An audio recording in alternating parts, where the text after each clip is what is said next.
എല്ലാ കാലത്തും നമ്മളിൽ ഒരുപോലെ പേടിയുണ്ടാക്കുന്ന ഒരു അസുഖമാണ് ക്യാൻസർ എന്ന് പറയുന്നത്. സോ ഈ ക്യാൻസറിനെ നേരത്തെ തിരിച്ചറിയാനുള്ള ടെസ്റ്റുകൾ ഉണ്ടെന്ന് നിങ്ങൾക്ക് എത്ര പേർക്കറിയാം? Yes, tumour marker test.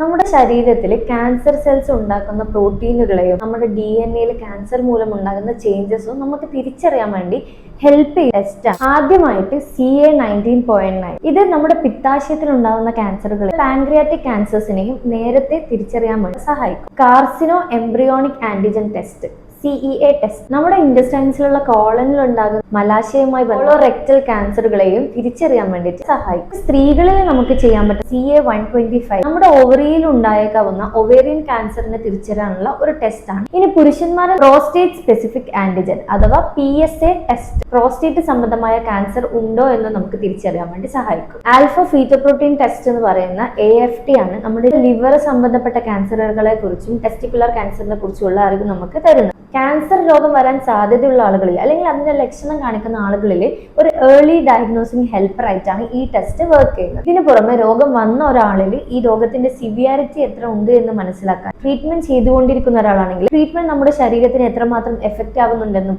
രോഗമുക്തി നേടിയ ഒരാളാണെങ്കിൽ അദ്ദേഹത്തിന് വീണ്ടും ഈ ഒരു അസുഖം വരാൻ ചാൻസ് ഉണ്ടോ എന്ന് അറിയാനും കൂടി ഈ ഒരു ടെസ്റ്റ് നമുക്ക് വളരെയധികം ഹെൽപ്ഫുൾ. കോമൺ ആയിട്ട് വെയിറ്റ് പെട്ടെന്ന് കുറഞ്ഞു പോവുക, അമിതമായ ക്ഷീണം, ബാത്റൂമിൽ പോകുന്ന സമയത്ത് മലത്തിലൂടെ അമിതമായി രക്തം വരിക, ശരീരത്തിൽ എവിടെയെങ്കിലും പെട്ടെന്നുണ്ടാവുന്ന മുഴ, ആ മുഴ വലിപ്പം കൂടുന്നു, കളറ് മാറുന്നു, വേദന ഉണ്ടാക്കുന്നു എന്നീ സിംറ്റംസ് ഒക്കെ കാണിച്ചു തുടങ്ങുമ്പോഴാണ് ഇങ്ങനെ ഒരു അസുഖത്തിനെ കുറിച്ച് നമ്മളൊന്ന് സംശയിക്കേണ്ടത്. കേവലം ട്യൂമർ മാർക്കർ ടെസ്റ്റ് മാത്രം വെച്ചുകൊണ്ടല്ല, ഇതിന്റെ കൂടെ സ്പെസിഫിക് ആയിട്ടുള്ള ബയോപ്സിയും കൂടി ചെയ്തിട്ടാണ് നമ്മൾ ഡയഗ്നോസിസിലേക്ക് കൺഫർമേഷൻ എത്തുന്നത്. വളരെ ഇൻഫോർമേറ്റീവ് ആയിട്ടുള്ള ഈ വീഡിയോ ഇപ്പൊ തന്നെ നിങ്ങളെ വേണ്ടപ്പെട്ടവരിലേക്ക് ഷെയർ ചെയ്യുക.